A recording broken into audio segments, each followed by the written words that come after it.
Hello, my name is Lucas, this is a bit of Lit, and I'm here to talk about Starship Troopers, the movie, because part of New Worlds of November was all about one of the subcategories of what you could do was to take in a story in two different mediums, and I decided that I would read Starship Troopers for the first time, and I loved it. It was horrible, it was horrifying, it was disgusting, grotesque, and awful in all the fascist ways it could be, but it was so funny because it's so serious about what it's trying to promote, and that's uncomfortable, but to say the least. And it's no wonder that it was made into an incredible, kind of cheesy, perfect for what it is, movie that is a parody of everything about the film. The director has a very kind of unique style of, looking at all the worst parts of American culture and putting them on the right in front of you. My particular, well, maybe I should explain what happens in the movie. We follow Johnny Rico, who is this young, fresh out of high school guy, or about to be out of high school, it seems anyway, or maybe college, I don't really know.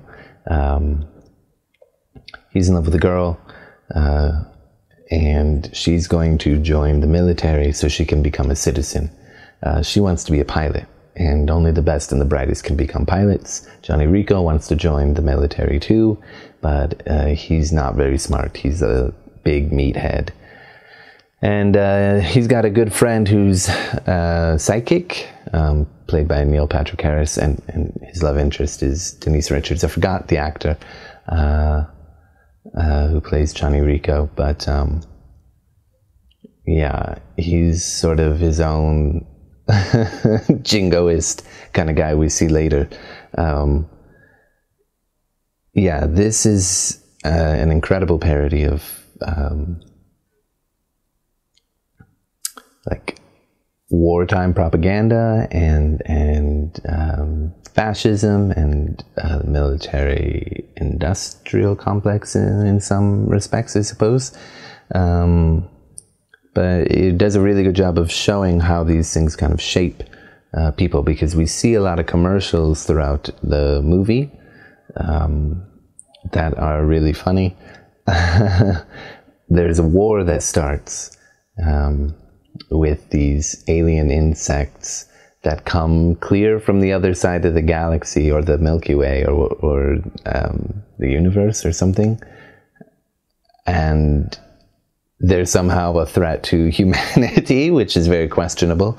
But you get more of that in the book, where they're like communist insects, because it's like a Cold War novel.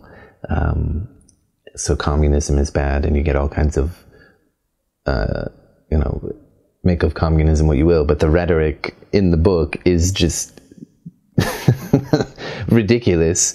The arguments against communism don't even make any sense, but that's neither here nor there.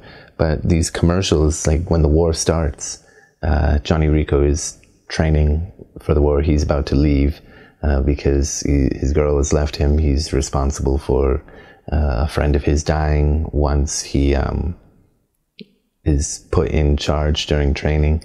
And there's commercials, propaganda commercials to do your part. I'm doing my part.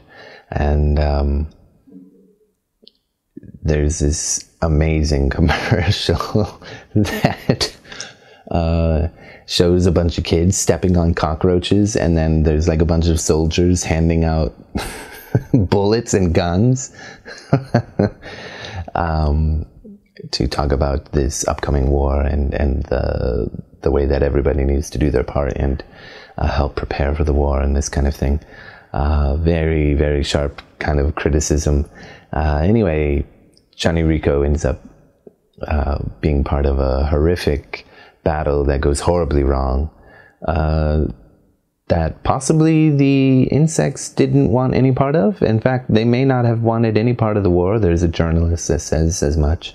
And certainly Neil Patrick Harris's character reads the mind of one of the brain insects and finds that it's afraid by the end of the movie. But the action really, the first quarter or third, I think quarter is like a sappy high school romance kind of thing, and then it's military training, and then it's battle after battle and this kind of stuff, and it's action packed and quite cool.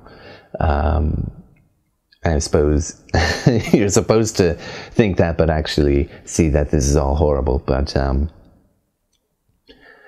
think it's fun and engaging. The characters are great, especially John Enrico. The way he transforms, he's completely a different person by the end of the movie from who he was at the beginning of the movie. He definitely buys into the rhetoric that he's been fed, and he's, he climbs up the hierarchy, the ladder. He goes from a private to lieutenant in short order. And he starts taking on the phrases of a teacher and his lieutenant,